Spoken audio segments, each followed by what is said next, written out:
নবী সাল্লাল্লাহু আলাইহি ওয়াসাল্লাম নবী হয়েছেন 40 বছর বয়স।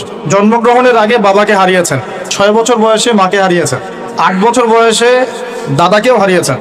বাবার নাম ছিল বাবা আব্দুল্লাহ, মায়ের নাম ছিল মা আমিনা, দাদার নাম ছিল দাদা আব্দুল মুত্তালিব। এরপরে তিনি মানুষ হয়েছেন চাচার পরিবারে, চাচার নাম ছিল আবু তালেব। 8 বছর বয়স থেকে নিয়ে বলা যায় 53 বছর পর্যন্ত চাচার গার্ডিয়ানশিপেই ছিলেন। সুবহানাল্লাহ। এই চাচা আবু তালেব নবী সাল্লাল্লাহু আলাইহি ওয়াসাল্লামের জন্য এবং দ্বীন ইসলামের জন্য, কারণ তার ভাতিজার দিন তো তারই দিন,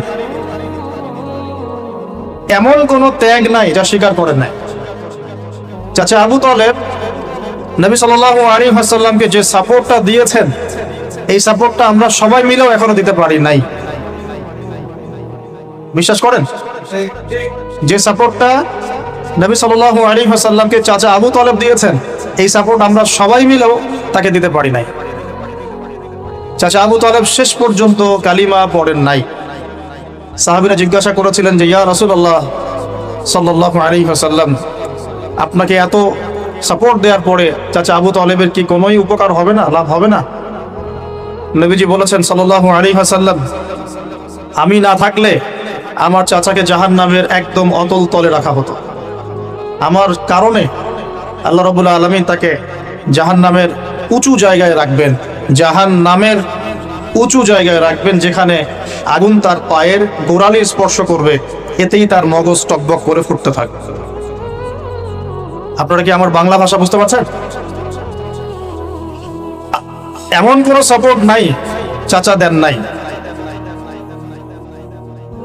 মক্কার প্রায় 13 বছর যখন দাওয়াতি কাজ করছেন নবী সাল্লাল্লাহু আলাইহি ওয়াসাল্লাম, মানুষ গালি দিচ্ছে, কেউ থুতু নিক্ষেপ করছে, কেউ নামাজরত অবস্থায় মাথার উপরে উটের নাড়ি ভুঁড়ি চাপিয়ে দিচ্ছে, কেউ বলছে এই ব্যক্তি জাদুকর, এই ব্যক্তি গণক, এই ব্যক্তি মিথ্যাবাদী, নাউজুবিল্লাহ, এই ব্যক্তি ফারিকুল জামাত বিভক্তকারী, এই ব্যক্তি মাজনুন, পাগল।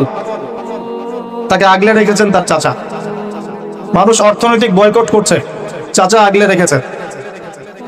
3 বছর সমাজ থেকে বহিষ্কার করা হয়েছে, গাছের ছাল পাতা খেয়ে থেকেছেন বনু হাশিম, চাচা আগলে রেখেছেন। চাচা ছোটবেলা থেকে তাকে এত মহব্বত করেছেন, তার ছেলেদেরকে নিয়ে যখন খেতে বসতেন, আমাদের নবী সাল্লাল্লাহু আলাইহি ওয়াসাল্লাম একটু লাজুক ছিলেন, তিনি শোরগোল করতেন না, চুপচাপ খেতেন। চাচা আলাদা করে একটা খাবার রেডি করে তাকে আলাদা করে ডেকে খাওয়াতো, কারণ সবার সামনে হয়তো সে বলতে